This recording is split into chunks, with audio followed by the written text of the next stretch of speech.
السلام علیکم ورحمۃ اللہ وبرکاتہ۔ خطبہ جمعہ مسجد حرام مکہ مکرمہ۔ موضوع شفافیت اور انسداد بدعنوانی۔ تاریخ 6 جمادی الاول 1443 ہجری مطابق 10 دسمبر 2021 عیسوی۔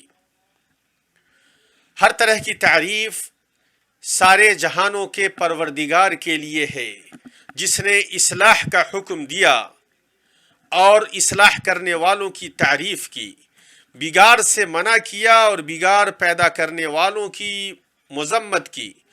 اس کی نعمتوں اور نوازشوں پر ہم اس کی حمد بیان کرتے ہیں، اس کے فضل و کرم پر ہم اس کا شکر بجا لاتے ہیں۔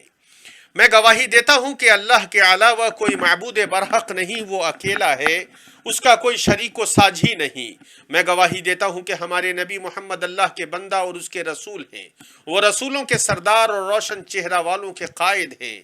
انہوں نے پیغام پہنچا دیا اور امانت ادا کر دی، امت کی خیرخواہی کی، اللہ کی راہ میں کما حقہ جہاد کیا۔ میرے رب کا درود و سلام نازل ہو ان پر، ان کے نیک و پاکیزہ آل بیت پر، ان کی بیویاں امہات المومنین پر، ان کے صحابہ و تابعین پر، اور قیامت کے دن تک جو حق کے ساتھ ان کی اتباع کریں ان پر، اور بہت زیادہ سلامتی نازل ہو۔ اما بعد، مومنوں، میں آپ سب کو اور خود کو اللہ کے تقوی کی وصیت کرتا ہوں۔ جس نے اللہ کی معرفت حاصل کی، اس نے اللہ کی اطاعت کی۔ جس نے رسول اللہ سے محبت کی، اس نے اس کی سنت کو لازم پکڑا۔ جس نے اللہ کی کتاب کو پڑھا، اس نے اس پر عمل کیا۔ جس نے موت پر یقین کیا، اس نے اس کی تیاری کی اور قیامت کے دن لوگوں کے انجام کے سلسلے میں غور کیا، جس دن ایک گروہ جنت میں اور دوسرا گروہ جہنم میں ہوگا۔ ارشاد ربانی ہے، پس جب کہ سور پھونک دیا جائے گا، اس دن نہ تو آپس کے رشتہ دار ہی رہیں گے، نہ آپس کی پوچھ گچھ۔ جن کی ترازو کا پلڑا بھاری ہو گیا وہ تو نجات والے ہو گئے، اور جن کے ترازو کا پلڑا ہلکا ہو گیا یہ ہے وہ جنہوں نے اپنا نقصان آپ کر لیا، جو ہمیشہ کے لیے جہنم واصل ہوئے۔ مسلمانوں، شریعت کے نہایت بڑے مقاصد اور اہم ترین ضرورتوں میں مال و دولت کی حفاظت کرنا ہے۔ بندوں کے مفادات جس پر قائم ہیں، مال کی اہمیت کے پیش نظر خاص و عام املاک کا قانونی ضابطہ بنایا گیا ہے۔ انسان کو اس بات کا قانونی اختیار دیا گیا ہے کہ وہ اپنے مال کا دفاع کرے، تو جو اپنے مال کا دفاع کرتے ہوئے مارا جائے وہ شہید ہے۔ قرآن مجید کی سب سے لمبی آیت مال، اس میں تصرف، اس کے دستاویزات تیار کرنے، اسے منضبط کرنے اور اس کے تحفظ کے سلسلے میں آئی ہے۔ تو مال آبرو اور خون کا ساتھی ہے۔ اللہ کے رسول صلی اللہ علیہ وسلم نے فرمایا، ہر مسلمان پر دوسرے مسلمان کا خون، مال اور عزت و آبرو حرام ہے۔ اسے مسلم کی روایت کیا ہے اور صحیحین میں ہے۔ عبداللہ ابن عباس رضی اللہ عنہما کی روایت ہے، وہ کہتے ہیں کہ میں نے نبی کریم صلی اللہ علیہ وسلم کو فرماتے ہوئے سنا، اگر انسان کے پاس مال کی 2 وادیاں ہوں تو وہ تیسری کا خواہش مند ہوگا۔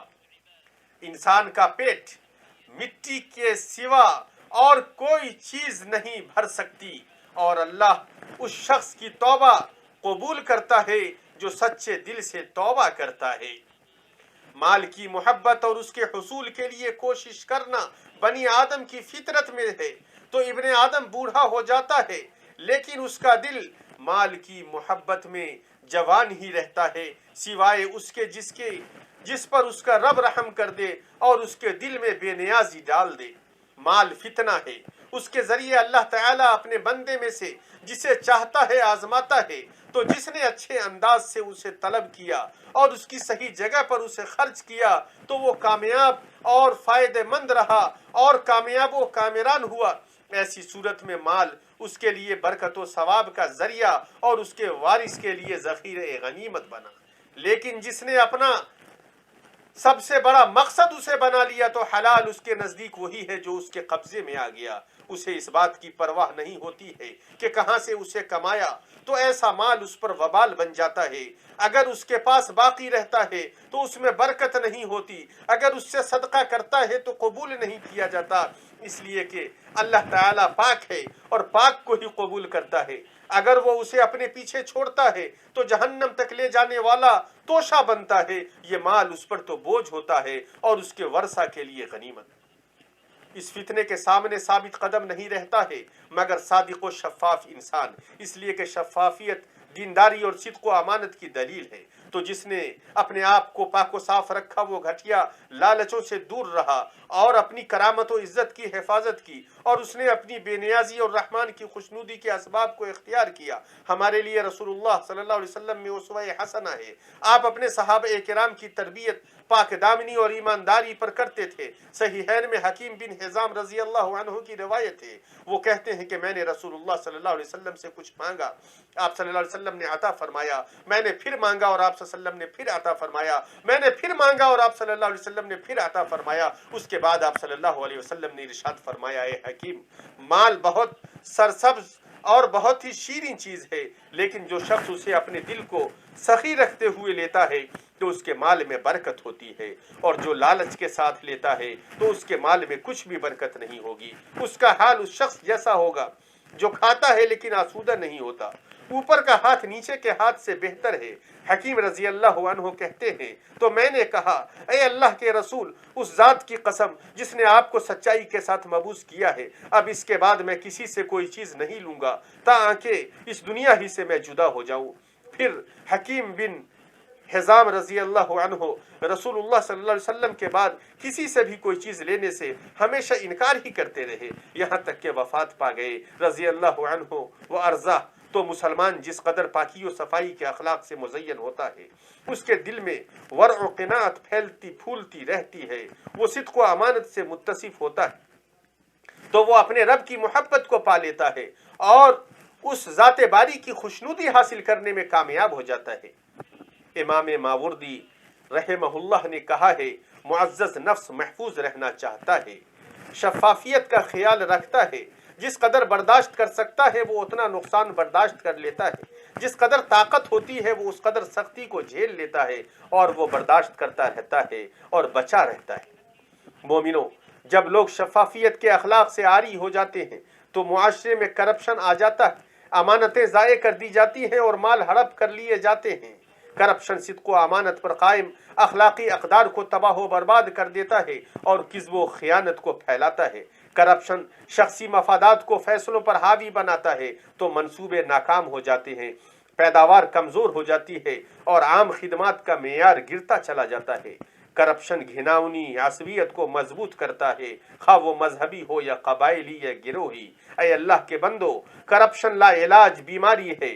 جب کسی امت میں یہ بیماری پھیلتی ہے تو اس کے اندر انصاف کا معیار بگڑنے کی وجہ سے وہ اس کی ترقی کی بنیادوں کو منہدم کر دیتا ہے، اور اس کی ترقی کی ناکامی اس کی صلاحیتوں کے ضیاع اور اس کے وسائل کی تباہی کا عظیم سبب بنتا ہے. شفافیت و انصاف ہر طرح کے خیر کی جڑ اور کرپشن و ناانصافی ہر طرح کے شر کی جڑ ہے. مالی کرپشن کی بہت ساری شکلیں اور صورتیں ہیں، جیسے غبن و رشوت، جال سازی و خیانت.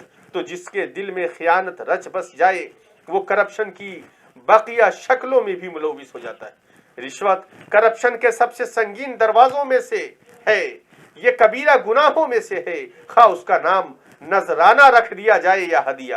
رشوت دینے والا، رشوت لینے والا سب رسول اکرم صلی اللہ علیہ وسلم کی زبانی اللہ کے نزدیک ملعون ہیں، اس کی رحمت سے محروم ہیں. انہوں نے اپنے رب کو غصہ دلایا، امانتوں میں خیانت کی، اپنی امت کے ساتھ دھوکہ کیا اور دین و دنیا میں خسارہ اٹھایا. مومنو، یقیناً اللہ کے نبی صلی اللہ علیہ وسلم نے مالی کرپشن کی شکلوں کو بیان فرمایا ہے. جسے مسلمانوں کے امور کا ذمہ دار بنایا جائے اسے اپنے عہدہ کو شخصی مفادات کے لیے استعمال کرنے سے منع کیا ہے. اللہ کے نبی صلی اللہ علیہ وسلم نے عوامی املاک کی حفاظت کے لیے کچھ اصول و ضوابط مقرر کیے ہیں۔ تو صحیح بخاری میں ہے، ابو حمید الساعدی رضی اللہ عنہ روایت کرتے ہیں کہ رسول اللہ صلی اللہ علیہ وسلم نے ایک شخص کو صدقے کا تحصیلدار بنایا۔ جب وہ لوٹ کر آیا تو اس نے کہا کہ یہ آپ لوگوں کا ہے اور یہ مجھے ہدیہ میں دیا گیا ہے۔ تو نبی کریم صلی اللہ علیہ وسلم منبر پر کھڑے ہوئے، اللہ کی حمد و ثنا بیان کی اور فرمایا اس عامل کا معاملہ کیا ہے جسے ہم تحصیل کے لیے بھیجتے ہیں، پھر وہ آتا ہے اور کہتا ہے یہ مال تمہارا ہے اور یہ مال میرا ہے۔ کیوں نہ وہ اپنے باپ ماں کے گھر بیٹھا رہا اور دیکھا کہ اسے ہدیہ دیا جاتا ہے یا نہیں۔ اس ذات کی قسم جس کے ہاتھ میں میری جان ہے، عامل جو چیز بھی لے گا اسے قیامت کے دن اپنی گردن پر اٹھائے ہوئے آئے گا۔ اگر اونٹ ہوگا تو وہ اپنی آواز نکالتا آئے گا، اگر گائے ہوگی تو وہ اپنی آواز نکالتی آئے گی، اگر بکری ہوگی تو وہ ممیاتی آئے گی۔ پھر آپ نے اپنے ہاتھ اٹھائے یہاں تک کہ ہم نے آپ کے دونوں بغلوں کی سفیدی کو دیکھا، اور آپ صلی اللہ علیہ وسلم نے فرمایا کہ میں نے پہنچا دیا۔ 3 مرتبہ یہی فرمایا۔ یقیناً نبی کریم صلی اللہ علیہ وسلم نے اپنا پیغام پہنچا دیا۔ اللہ کی قسم قیامت کے دن بندے کے دونوں قدم اس وقت تک نہیں ٹلیں گے یہاں تک کہ اس سے اس کے مال کے متعلق سوال نہ کر لیا جائے کہ اس نے کہاں سے اسے کمایا اور کس چیز میں اسے خرچ کیا۔ مسلمانوں، عوامی املاک کو ناحق لینا ایسا سنگین ظلم ہے جو معاشرے کو بڑے پیمانے کے کرپشن میں دھکیلتا ہے۔ یہ پاکیزہ شریعت میں جرم اور اس امانت میں خیانت ہے جسے سربراہ مملکت نے اس کے سپرد کیا ہے۔ اسی طرح سربراہ مملکت اگر کسی کو کسی عمل پر ذمہ دار بنائے تو اس کے لیے اپنے حق سے زائد لینا جائز نہیں ہے۔ تو جس نے اپنے حق سے زائد لیا تو وہ خیانت ہے، اور قیامت کے دن خیانت کرنے والے کے ہاتھ کو باندھ دیا جائے گا، گرچہ معمولی چیز کی خیانت ہی کیوں نہ ہو۔ صحیح مسلم میں ہے، عدی بن عمیرہ کندی روایت کرتے ہیں، وہ کہتے ہیں کہ میں نے رسول اللہ صلی اللہ علیہ وسلم کو فرماتے ہوئے سنا، ہم تم میں سے کسی شخص کو کسی کام کا ذمہ دار بنائیں اور وہ ایک سوئی یا اس سے بڑی کوئی چیز ہم سے چھپا لے تو یہ خیانت ہے۔ وہ شخص قیامت کے دن اسے ساتھ لے کر آئے گا۔ راوی کہتے ہیں انصار کا ایک کالا شخص کھڑا ہوا، گویا کہ میں اس شخص کو دیکھ رہا ہوں۔ اس نے کہا اے اللہ کے رسول، آپ مجھ سے اپنا کام واپس لے لیجئے۔ تو نبی کریم صلی اللہ علیہ وسلم نے فرمایا تمہیں کیا ہوا ہے؟ اس نے کہا میں نے آپ کو ایسا ایسا کہتے ہوئے سنا ہے۔ تو نبی کریم صلی اللہ علیہ وسلم نے فرمایا میں اب بھی یہی کہتا ہوں، میں نے جسے کسی کام کا ذمہ دار بنایا تو وہ ہر چھوٹی بڑی چیز کو لے کر آئے، اس کے بعد جو چیز اس میں سے اسے دی جائے وہ اسے لے لے، اور جو چیز اس سے روک لی جائے تو اس سے رک جائے۔ اور قرآن کریم میں ہے ہر خیانت کرنے والا خیانت کو لیے ہوئے قیامت کے دن حاضر ہوگا، پھر ہر شخص کو اپنے اعمال کا پورا بدلہ دیا جائے گا اور وہ ظلم نہ کیے جائیں گے۔ تو ملک کے مال میں اصل حرمت ہے اور اس کی حفاظت، اس میں لینے کی حرمت اور مصلحت کے تقاضے کے مطابق اسے خرچ کرنے کے سلسلے میں وہ یتیم کے مال کے مرتبے میں ہے۔ صحیح بخاری میں ہے کہ اللہ کے نبی صلی اللہ علیہ وسلم نے فرمایا کچھ لوگ اللہ کے مال میں ناحق تصرف کرتے ہیں، ان کے لیے قیامت کے دن جہنم کی آگ۔ ابن حجر رحمہ اللہ نے کہا ہے یعنی وہ مسلمانوں کے مال میں باطل طریقے سے تصرف کرتے ہیں تو عوامی املاک کا غبن خواہ تھوڑا ہو یا زیادہ کبائر میں سے ایک کبیرہ گناہ ہے۔ اس کے جرم اور اس کی حرمت کی سنگینی عظمت کی وجہ سے اللہ کے راستے میں جہاد کا ثواب بھی باطل ہو جاتا ہے اور شہادت کا اجر ختم ہو جاتا ہے۔ تو یہ ایک شخص ہے نبی کریم کے ساتھ غزوہ خیبر میں نکلا، اسے تیر لگا اور اسی سے اس کی موت واقع ہو گئی۔ صحابی رسول کہتے ہیں کہ ہم نے کہا اے اللہ کے رسول اسے شہادت مبارک ہو۔ آپ صلی اللہ علیہ وسلم نے فرمایا ہرگز نہیں، اس ذات کی قسم جس کے ہاتھ میں محمد کی جان ہے، اوڑھنے کی وہ چادر اس پر آگ کے شعلے برسا رہی ہے جو اس نے خیبر کے دن اس کے تقسیم ہونے سے پہلے اٹھائی تھی۔ یہ سن کر لوگ خوف زدہ ہو گئے۔ ایک آدمی 1 یا 2 تسمے لے کر آیا اور کہنے لگا اے اللہ کے رسول خیبر کے دن میں نے لیے تھے۔ تو رسول اللہ صلی اللہ علیہ وسلم نے فرمایا آگ کا 1 تسمہ یا آگ کے 2 تسمے ہیں، اسے بخاری و مسلم نے روایت کیا ہے۔ نبی کریم صلی اللہ علیہ وسلم نے اپنے صحابی کعب بن عجرہ کو مخاطب کرتے ہوئے کہا، اے کعب بن عجرہ، جو گوشت بھی حرام سے پروان چڑھے گا وہ آگ کا مستحق ہے۔ اسے ترمذی نے روایت کیا۔ سحت وہ حرام چیز ہے جس کا لینا جائز نہیں ہے۔ شیخ الاسلام امام ابن تیمیہ رحمہ اللہ نے کہا ہے، وہ اس لیے کہ کھانا بدن میں مل جاتا ہے اور اس میں تحلیل ہو کر اس سے جسم پروان چڑھتا ہے، تو وہ جسم کا مادہ و عنصر بن جاتا ہے، تو اگر وہ مادہ ناپاک ہوتا ہے تو جسم بھی ناپاک ہو جاتا ہے اور جہنم کو واجب کر لیتا ہے۔ اسی لیے نبی کریم صلی اللہ علیہ وسلم نے فرمایا، ہر جسم جو حرام سے پروان چڑھے گا آگ ہی اس کے لیے زیادہ مناسب ہے۔ جنت پاک ہے، اس میں پاک ہی داخل ہوگا۔ آپ علیہ الرحمہ کا کلام ختم ہوا۔ تو جس کا نفس کمزور ہوا، جس نے اپنی خواہش اور اپنے شیطان کی پیروی کی اور عوامی املاک میں سے کچھ بھی ناجائز لے لیا، تو اس پر توبہ واجب ہے اور اس مال کو ملک کے خزانے میں لوٹانا واجب ہے۔ ہر ہاتھ پر وہ چیز بار ہے جو اس نے لی ہے، یہاں تک کہ وہ اسے ادا کرے۔ تو عوامی املاک کے متعلقہ حقوق کی کثرت اور اس کی ملکیت کے عہد کی کثرت کی وجہ سے اس کی حفاظت واجب ہے اور اس کی حرمت عظیم ہے۔ اللہ کے بندو، ہمیں اللہ سے ڈرنا چاہیے، ہر چھوٹی بڑی چیز میں اس کا خوف رکھنا چاہیے۔ بندوں کے حقوق خود غرضی پر مبنی ہیں اور اللہ کے حقوق معافی پر مبنی ہیں۔ اللہ جل جلالہ معاف اور درگزر فرماتا ہے۔ اس کے اور بندے کے مابین جو بھی چیزیں ہیں ان میں اللہ تعالی درگزر فرماتا ہے۔ جہاں تک بندوں کے حقوق کی بات ہے تو وہ اس بات پر موقوف ہے کہ وہ حلال و مباح ہوں، تو عاقل اللہ تعالی سے ان چیزوں میں ڈرتا ہے جو وہ لیتا اور جو چھوڑتا ہے۔ وہ محشر کے دن کی فضیحت سے اللہ کے نبی کی تنبیہ کو یاد رکھتا ہے۔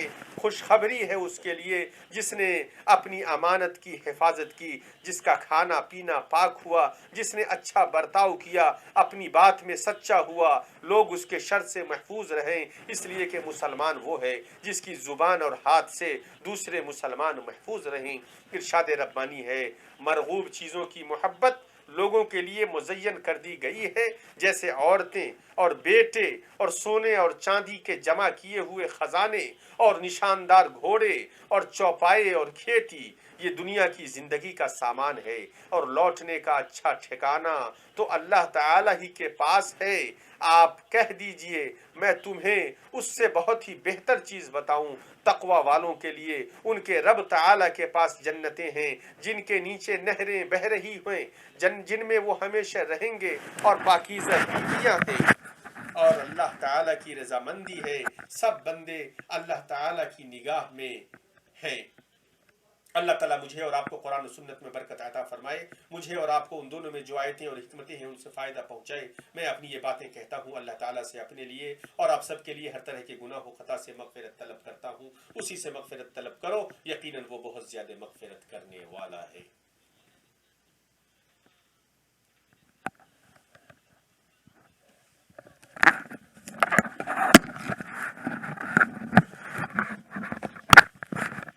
اللہ تعالیٰ کی بہت زیادہ پاکیزہ اور بابرکت حمد و ثنا ہے، جیسا کہ ہمارا رب پسند فرماتا ہے اور راضی ہوتا ہے۔ میں گواہی دیتا ہوں کہ اللہ کے علاوہ کوئی معبود نہیں، وہ اکیلا ہے، اس کا کوئی شریک نہیں، اسی کے لیے دنیا و آخرت میں حمد ہے۔ میں گواہی دیتا ہوں کہ ہمارے سردار و نبی محمد اس کے بندہ و رسول ہیں، وہ حق و ہدایت کے ساتھ بھیجے گئے۔ اللہ کی رحمتیں اور سلامتی نازل ہو ان پر، ان کی آل و اولاد اور صحابہ کرام اور آپ کی بیویوں پر اور تابعین پر، اور جو حق کے ساتھ ان کی اتباع کریں اور ان کے نہج پر چلیں اور ان کی پیروی کریں ان پر، اور بہت زیادہ سلامتی نازل ہو۔ اما بعد، مومنو، امانت درستی اور شرف و کرامت ہے۔ اللہ تعالیٰ نے اس کی حفاظت کرنے اور اس کا خیال رکھنے کا حکم دیا ہے۔ اس کا ادا کرنا اور اس کے حق کا خیال رکھنا فرض ہے۔ یہ انبیاء و مرسلین کی صفات میں سے ہے۔ اس کے ذریعے انہوں نے اپنے رب کے پیغام کو پہنچایا، اپنی اقوام پر حجت قائم کی۔ تو ہر نبی نے اپنی قوم سے کہا، میں تمہارے لیے رسول امین ہوں، اللہ کا تقوی اختیار کرو اور میری اطاعت کرو۔ ہمارے نبی امینوں میں سب سے بہتر ہیں۔ دشمنوں نے بھی آپ کے امین ہونے کی گواہی دی ہے۔ تو بعثت سے قبل ہی آپ کو صادق و امین کہا جاتا تھا۔ صحیحین میں ہے، عبداللہ ابن عباس رضی اللہ عنہ کی روایت ہے، وہ کہتے ہیں کہ ابو سفیان نے مجھے بتایا، ہرقل نے اس سے کہا میں نے تم سے پوچھا تھا کہ وہ تمہیں کس بات کا حکم دیتے ہیں، تو تم نے بتایا کہ وہ تمہیں نماز، سچائی، پاک دامنی، عہد کے پورا کرنے اور امانت ادا کرنے کا حکم دیتے ہیں۔ پھر اس نے کہا اور یہ نبی کی صفات ہیں۔ امانت ایمان کی علامتوں میں سے ہے۔ امانت میں خیانت نفاق و گناہ ہے، جہنم میں داخل ہونے کا سبب ہے۔ جب جہنم کے اوپر پل صراط بنایا گیا تو وہاں انبیاء علیہ السلام کی دعوت اور دعا یہ تھی، اے اللہ محفوظ رکھ، اے اللہ محفوظ رکھ۔ صحیح مسلم میں ہے، اے اللہ کے رسول صلی اللہ علیہ وسلم نے فرمایا امانت اور صلہ رحمی کو چھوڑا جائے گا تو وہ دونوں پل صراط کے دونوں کنارے دائیں اور بائیں کھڑے ہو جائیں گے۔ مسلم نے اسے روایت کیا ہے۔ مومن بھائیوں، اس میں کوئی شک نہیں کہ مالی کرپشن کی مختلف شکلیں اور صورتیں، جیسے امانت میں خیانت، لوگوں کے مال ظلم و زیادتی کے ساتھ لینا اور جھوٹ و بہتان کے ساتھ باطل طریقے سے کھانا، تو مالی کرپشن ترقی و بہبود اور اصلاح و تعمیر میں رکاوٹ ہے۔ اس کے سامنے صرف امین پہرے دار ہی کھڑا رہے گا جو اپنے دین و وطن کا مخلص ہوگا، خود صالح اور دوسروں کے لیے مخلص ہوگا، تو وہ اچھی بات کا حکم دے گا اور کرپشن سے روکے گا، ملک کے املاک کی حفاظت کرے گا، خود کو نگرانی اور شفافیت والے اداروں کے لیے آئینہ بنائے گا۔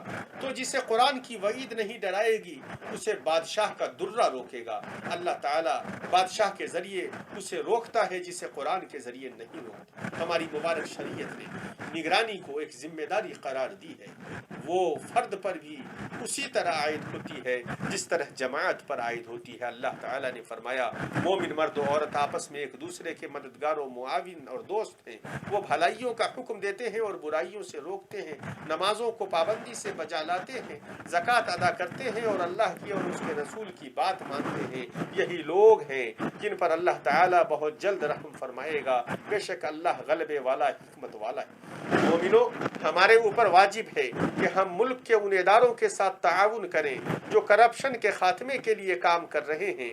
ہم اس مبارک ملک میں اللہ عز و جل کا حمد بیان کرتے ہوئے کہ مملکت سعودی عرب خادم حرمین شریفین اور ولی عہد کی قیادت میں ہر شکل و صورت کے کرپشن کا مقابلہ کرنے کے لیے ایسی قائدانہ مثال بن گیا ہے جس کی پیروی کی جا رہی ہے۔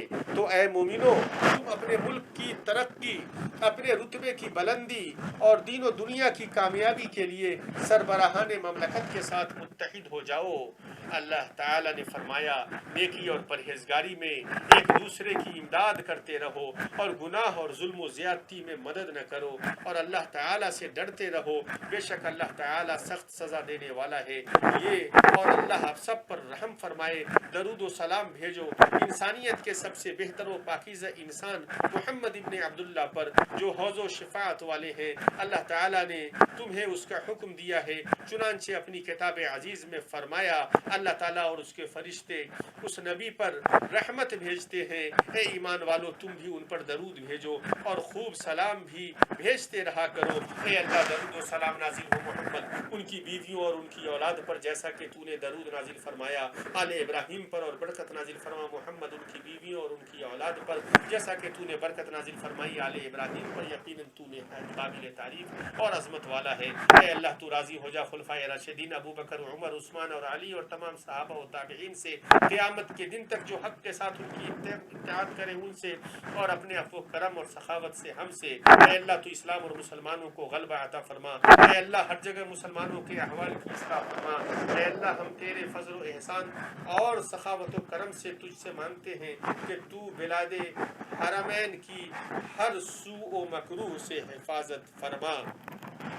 اے اللہ، ہے جلال و اکرام والے، اے حی و قیوم، خادم حرمین شریفین کو ان چیزوں کی توفیق عطا فرما جنہیں تو پسند فرماتا ہے اور جن سے تو راضی ہوتا ہے۔ اے اللہ، مہنگائی، وبا، سود، زنا، زلزلوں، مصیبتوں، برے فتنوں میں سے جو ظاہر ہو گئے ہیں اور جو ظاہر نہیں ہوئے ہیں انہیں ہم سے دور فرما۔ اے اللہ ہم سے مہنگائی کو، وبا، سود، زنا، زلزلوں، مصیبتوں اور برے فتنوں کو دور کر دے۔ اے اللہ ہم تیری پناہ میں آتے ہیں مصیبت کی سختی، تباہی تک پہنچے اور قضاء و قدر کی برائی اور دشمنوں کے خوش ہونے سے۔ اے اللہ ہم تم سے ہر طرح کے خیر کو مانگتے ہیں، خواہ وہ جلدی آنے والے ہوں یا دیر سے، ان میں سے جو مجھے معلوم ہے اور جو مجھے معلوم نہیں۔ ہم تمہاری پناہ میں آتے ہیں ہر طرح کے شر سے، خواہ وہ جلدی آنے والے ہوں یا دیر سے۔ اے اللہ ہم تم سے جنت مانگتے ہیں۔ اے اللہ نوجوانوں کی حفاظت فرما، انہیں راہ راست کی ہدایت فرما، خاص طریقے سے جو گمراہ ہو گئے ہیں اور گمراہ گروہوں میں داخل ہو گئے ہیں، انہیں ہدایت عطا فرما، انہیں ایمان کو محبوب بنا دے، انہیں ان کے دلوں میں محبوب بنا دے اور انہیں کفر و نافرمانی سے محفوظ فرما دے اپنی رحمت سے۔ اے ارحم الراحمین، اے اللہ جو ہمارے امن اور ہمارے نوجوانوں کے ساتھ برائی کا ارادہ کرے، اے اللہ تو اپنی قوت سے ان کے شر سے ہمیں محفوظ فرما۔ اے اللہ سرحد پر تعینات ہمارے لشکروں کی مدد فرما۔ اے اللہ اپنی تائید سے ان کی تائید فرما، اپنی حفاظت سے ان کی حفاظت فرما، اپنی رحمت سے۔ اے ارحم الراحمین، اے اللہ انہیں کامیاب اور صحیح سالم ہمارے فوجیوں کو لوٹا اور واپس فرما۔ اے اللہ ہمارے ان بھائیوں کی مغفرت فرما جو ایمان میں ہم سے سبقت کر گئے اور جو ایمان لائے ہیں ان کی مغفرت فرما۔ اے اللہ ہمیں دنیا میں بھی بھلائی عطا فرما اور آخرت میں بھی بھلائی عطا فرما۔ اے اللہ تو ہی اللہ ہے، تیرے علاوہ کوئی معبود حقیقی نہیں، اور تو ہی مالدار ہے، ہم سب فقیر ہیں۔ اے اللہ ہمارے اوپر بارش نازل فرما، ہمیں نا امیدوں میں سے نہ بنا۔